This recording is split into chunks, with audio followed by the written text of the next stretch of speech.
Today, desalination plants became a new target. Both Iran and Bahrain say their facilities have been hit.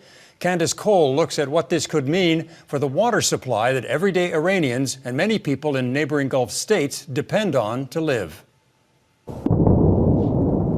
As the U.S., Israel, and Iran continue to exchange airstrikes, concern is now growing over the impact to the region's water supply. Hundreds of desalination plants in the Gulf now vulnerable as potential targets in this week-long war with no immediate end in sight. This could be devastating for the population in all of the Gulf countries. Sunday, Bahrain accused Iran of hitting one of its desalination plants after Iran's foreign minister on Saturday accused the United States of damaging one of its plants on Qeshm Island in the Strait of Hormuz, cutting into the water supply to 30 villages. Although experts are skeptical.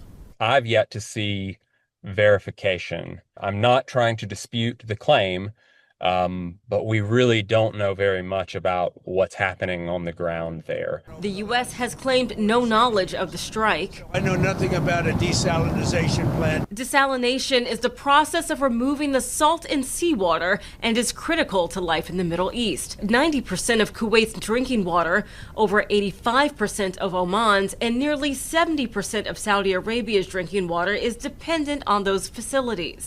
This conflict highlights the need for building, structuring resilience into our water systems overall, and particularly these systems in the Gulf countries that are so dependent on desalinated water. If attacks on desalination plants, many of which are built next to power plants, continue to rise, it could potentially create a precarious situation for other Gulf countries. They only have, for the most part, a few days of reserve supply that could make up an interruption. In addition to airstrikes, experts say cyber attacks could also be used to target the water supply.